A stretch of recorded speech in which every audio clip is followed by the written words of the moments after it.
Hello mamas, welcome to another episode of Think Like Mama. Today we're here to answer the question why it's so important to get our kids into dance at an early age.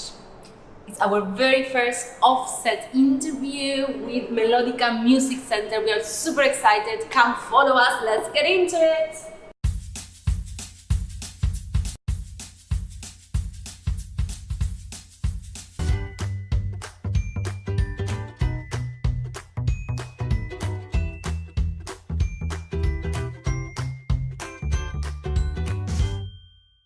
Hi mamas, thank you so much for tuning back in to Think Like Mama.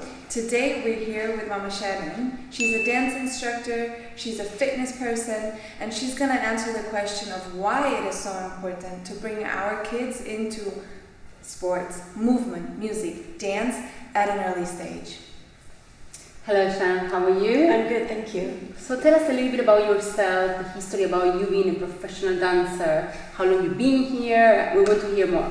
Well, I'm from the United States. I came here to Dubai from Northern California, and I've been here only since August. I'm brand new. Wow, yeah. okay. So far, I really love it here.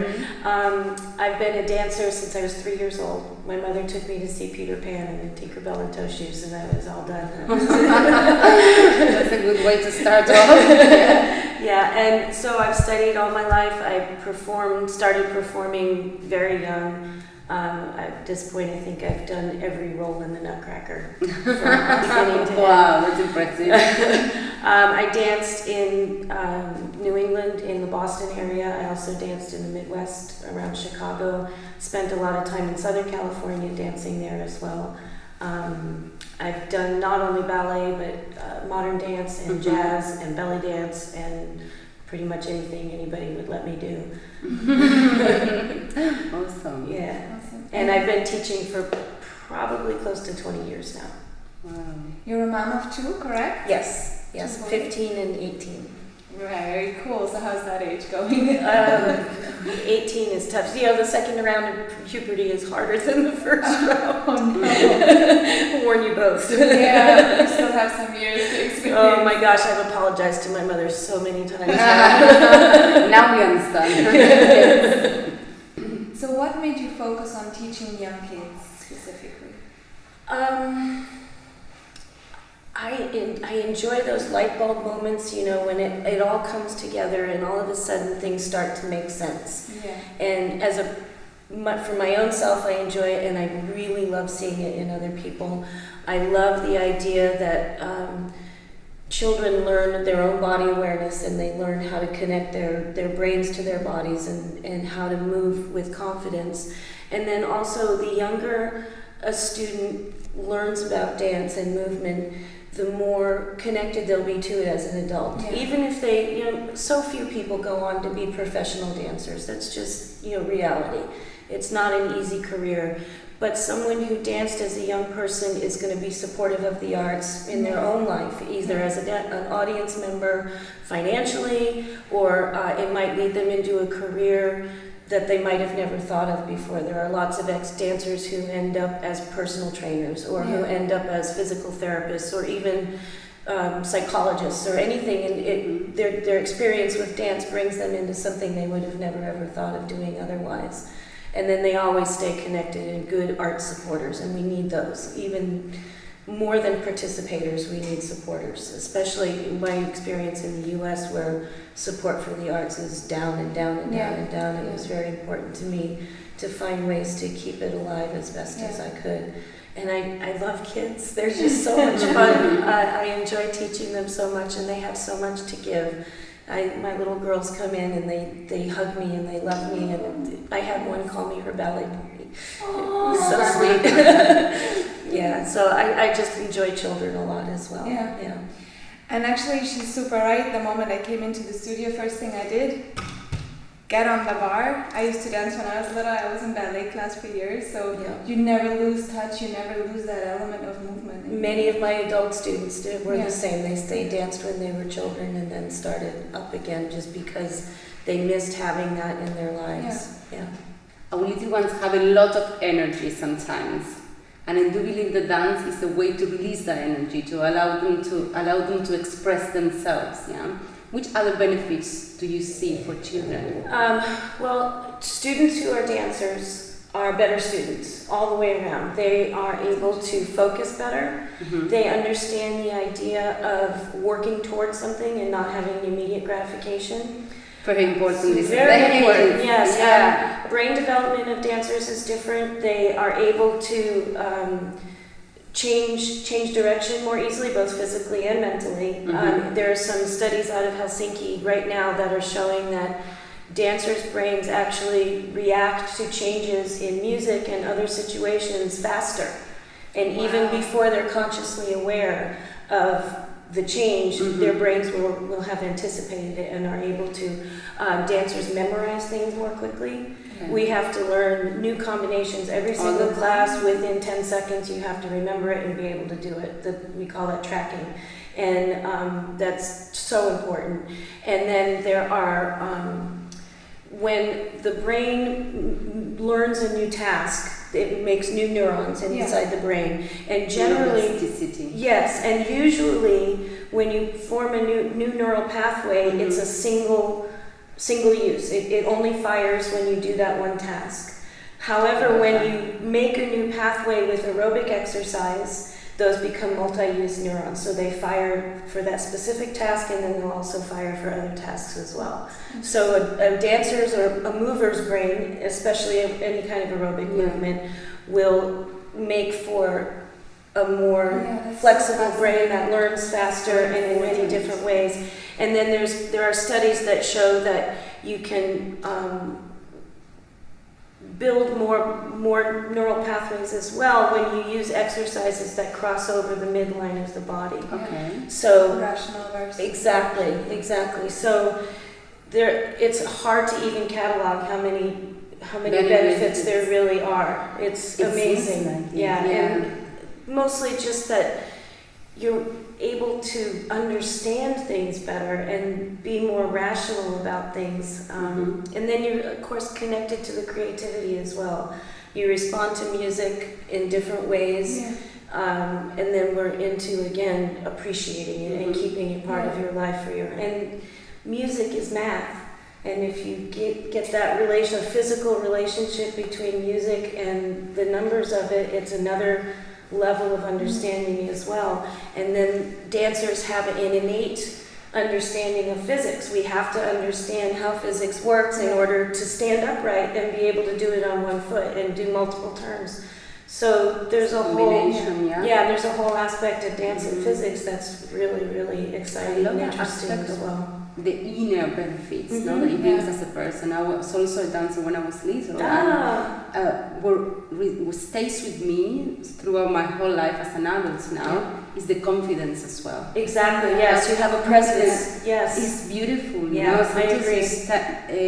You come into a room and you feel like, I'm okay with myself. Yes. If there's something from dance that I always thank my parents, for having, pushed me to actually do, is that the fact that I know my body well. I know if I have a pain in my body as well, I could more or less recognize where it's coming from. And you can tell if it's good pain or yucky pain. Yes, absolutely. Is this something I can ignore, or do I have to do something about it? Yeah, I agree with that as well. I love how you touch on the, the soft part of the benefits, because I always actually had in my mind, the physical one, but the soft ones are so important as well. I agree with every little one of those. And that's another thing to think about as dancers and performers. We connect to the emotional aspect of our lives as well, because we have to be able to, without words, express the different emotions that music and movement will bring out for us. Yeah, I love it. Yeah. Awesome. So if we think about the timing of when to put kids to dance, is there an appropriate age? Can kids be too young? Is there any way we can maybe harm our kids by expecting too much physical activity from them? How do we find the right moment? How do we not drill them into physical excellence and expect too much? Like, how would you go about that as parents and a teacher? Well, first of all, I think it's really important that you start with the child's desire. Yeah. Is this kid ready? Do they really want to move? 2 years old for some kids is perfect, and they have a great time teaching them, and they're wonderful. For others, they're not quite ready. So you have to first of all be guided by the child. But I do start teaching children as young as 2. Wow. And between 2 and 4, it's mostly about learning how to go to class. You know, at 2 years old, from 2 to 3, they're learning how to separate from the parent. And parents are in? at 2 years old, I have them in here. It's a mommy and me, and they do things together. And then usually, depending on the kid, you know, within 4 months or so, they're starting to push the parent away in the class, and they're getting really independent and saying, I want to do this by myself. And at that point, I'll move them into a class with the 3-year-olds where they're learning how to cooperate with other children, basic understanding of music, how to follow directions, how to go in a straight line, how to, you know, but not a whole lot of ballet terminology. And you know, it's progressive from there, and then I start the actual curriculum at about 5 years old. All right. Yeah. And I wouldn't start before that. You know, before that age, it really is learning how to love it and how to be a part of it and to enjoy it. And as far as over drilling your children, that it's so easy to fall into. We all have visions of our child being a professional, this or that or the other thing, and that they must do it very young. But again, it's you have to be child driven. It has to, the child, it's not, if a kid absolutely loves it and they're practicing all the time, by all means, go for it. But if the kid is not enjoying themselves, to push them that hard is not okay. And then there are some schools of teaching that are pushing physical limits really, really early. You know, it's upsetting to me when I see a 7 or an 8-year-old girl dancing on point and doing things that grown-up dancers do, and their bones aren't formed yet, their muscles are not formed yet, and a child that is pushed that hard that young, by the time they're of an age to actually have a career, they're going to be worn out, physically worn out. It's also a psychological issue, right? You're hyping that dream and that expectation of their own lives with the kid, and before it even gets to fruition, the child realizes that their body can't sustain themselves anymore. So it gets them in a very tough psychological I mean, spot. the reality of any kind of physical career, a dance career, a sports career, or anything like that, is that by the time you're of an age to do it professionally, you've been at it for 20 years. You know, nobody that can. And if you haven't been careful and smart about how you train that body, you're worn out before you ever are of an age to have a career. And that applies to any sport too. Like you see it in any sport where they're pushing kids in the traveling teams at 5 years old or whatever. It's not okay for the kid. Sometimes as parents, we are not sometimes aware, you know, which one are the limits. We get excited because and they're talented, they're good. You want them to do as much as they can, as young as they can. So important to do but the you have to be rational and pay attention to development, physical development, as well as brain development and emotional development. It's very, very important. So to solve this, or basically to guide the children into this, you have a curriculum that you follow according to their age and their physical capability. Here at Melodica, we use the Royal Academy of Dance out of London. That's the school that's associated with the Royal Ballet. And the formalized curriculum starts at 5 years old. And each level is geared toward, again, physical development, psychological development, emotional development, what they're able to process, what the limits are of their bodies at that age. And each year we have specific goals that each child needs to reach before they were able to move on to the next level. We do yearly exams, so someone comes from London and watches we have a set class, so they have to learn a specific set of exercises.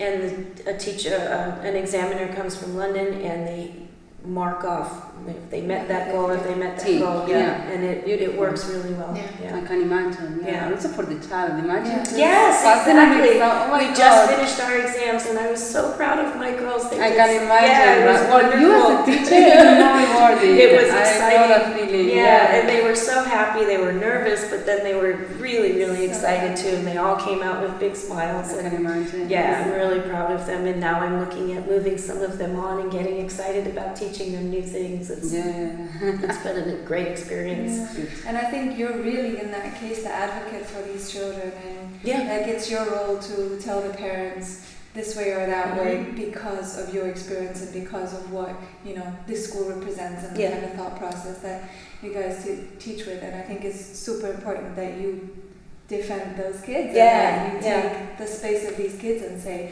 this is where we are with things. Yeah, I agree.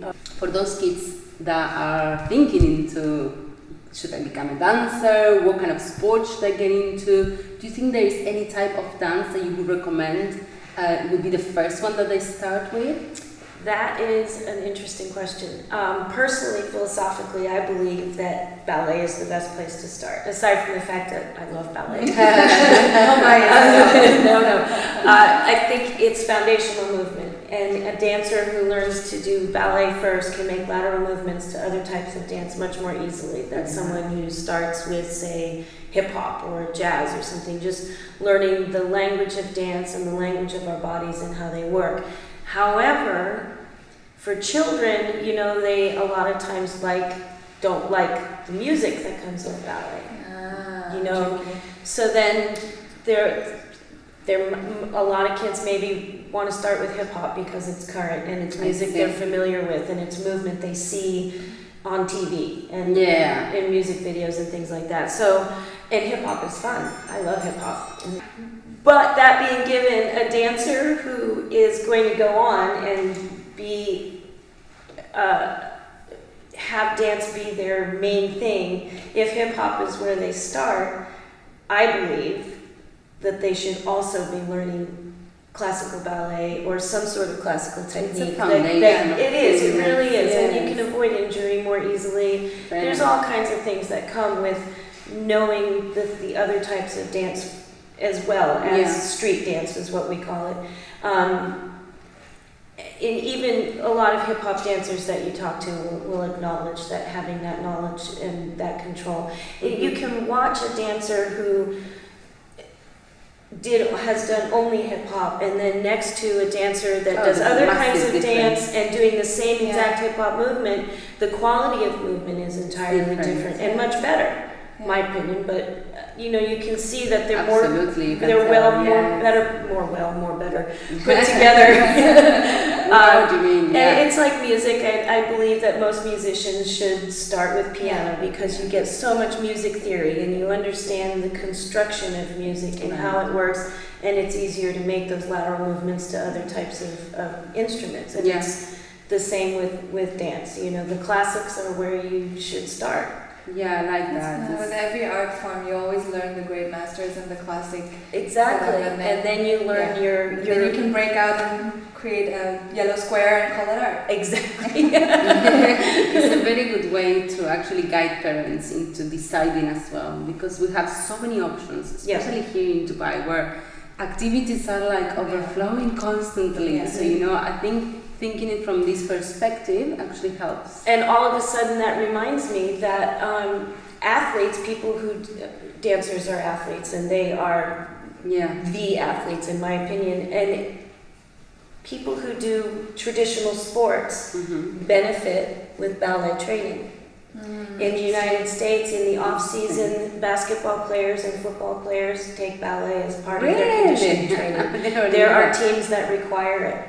There's actually, I think it's the University of Virginia, I'm not sure, I won't swear to that specific school, but there's a basketball player on a college team who's also a dance major.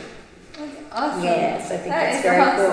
And like I said, American football, I don't know if you've seen much of it, but it's a rough sport. They throw each other around. There are many, many college and professional school or teams that are requiring their athletes to take ballet in the off season.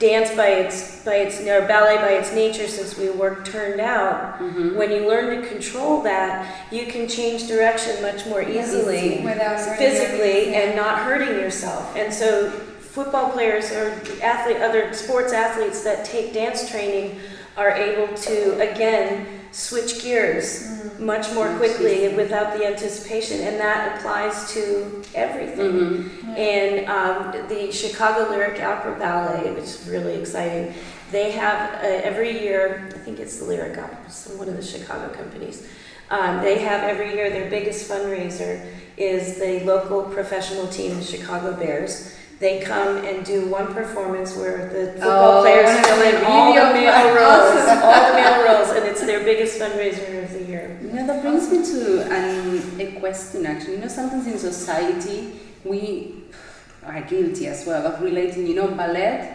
girls. Yeah. Do you have boys in your classes? I have my first boy. He just started about a month ago. He's 2 years old, and he is adorable, and I'm so glad to have him. It's exciting to teach boys. I can imagine. They're so much more physical in their dance, and I can teach them to jump in ways that girls can never can't. Girls can jump great. It's wonderful, and we can do most everything that boys can do, but the reality is we're physically put together differently. Boys can jump higher. That means they can do more turns, and it's just really exciting. Exciting to see. And I'm excited to have a boy. Since I've been here, can't even count how many times little girls have said to me, "Why don't boys dance? Do boys dance around?" Yes, indeed they do. And you need them, right? Yes, and it's so much fun to dance with a boy because he picks you up in the air and he turns you around and it feels like you're flying, and it's so much fun. Of course, yes. Well, clap for those parents. Yeah, right? Exactly. Yeah, I'm really happy for it. Good. So to sum it up, can you give us 3 pieces of advice that parents can take on when they're designing their extracurricular activities for the kids? Yes. First and foremost, maybe 3 times foremost, Dance! Is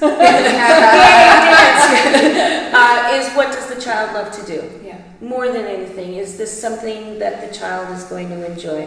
What is it that they play at doing? Do they play at dancing? Do they play at gymnastics? Do they play at kicking a ball? What is it that they love? Do they love music? Do they, love throwing things or whatever? That's the key, the most important thing. The most important thing, hands down, and I wouldn't, that's number 1 through 10. What kind of time do you have to give to it? How involved do you as a parent want to be? There are some activities that require more parental involvement than others. I don't know if in Dubai it's that much to say cost, but that's an issue as well. Course, yeah. Is it something that you can commit your financial resources to as well as your time?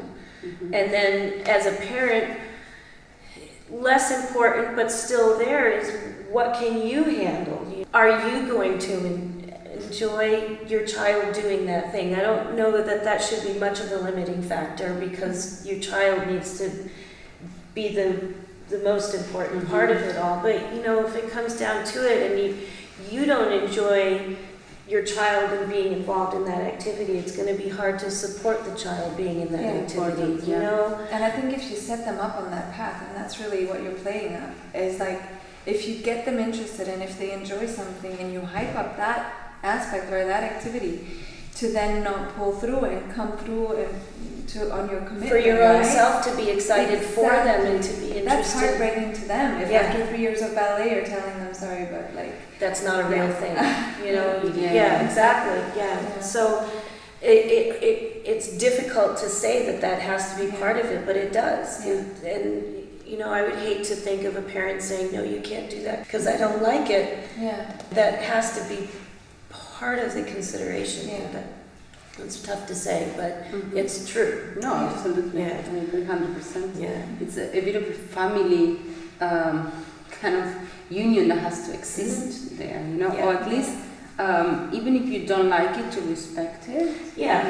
To just say, okay, this is but that again, you know, as parents, I think we have to exercise the muscle of accepting. And you have to Yeah, find some enthusiasm yeah. for your kid, for what they're, for your child, for what they're doing. And you're the guiding power. You're not the king or queen. You're not Right. the Yeah. guiding power. Right. At the end of the day. You're guiding them on their path. Right, right. But you have to be able to do it with some sort of enthusiasm. Yeah. Yeah. Thank you so much for Thank being on you. the show. Thank It you. was lovely to have you, and I'm sure our viewers really benefit from the information they gained today. And if you want to enroll your little ones with some ballet or other dance or other music options at Melodica, get in touch with Shannon. We'll link to everything below, and I'm sure Shannon will be thrilled to have your little ones there as well. I hope that all the information that Shannon shared with us today was useful to you as it was useful to us. Yeah. I think there were so many tips, not only related to ballet or music, but such important points of listening to our kids, to see how we can get them involved into activities, into getting socializing with other children, mastering their skills and whatever they're good at. So for all the mamas out there, Trust your instincts. and think like mama. Bye! Hey mamas, we really hope you enjoyed today's episode with Shannon from Melodica. And if you would like to see more, we're linking here our previous video, or you can subscribe for free down there. Yeah, just hit the notification bell so you'll get an email each time we upload. So either we'll see you next time or Right here, just Right now. now. Yes.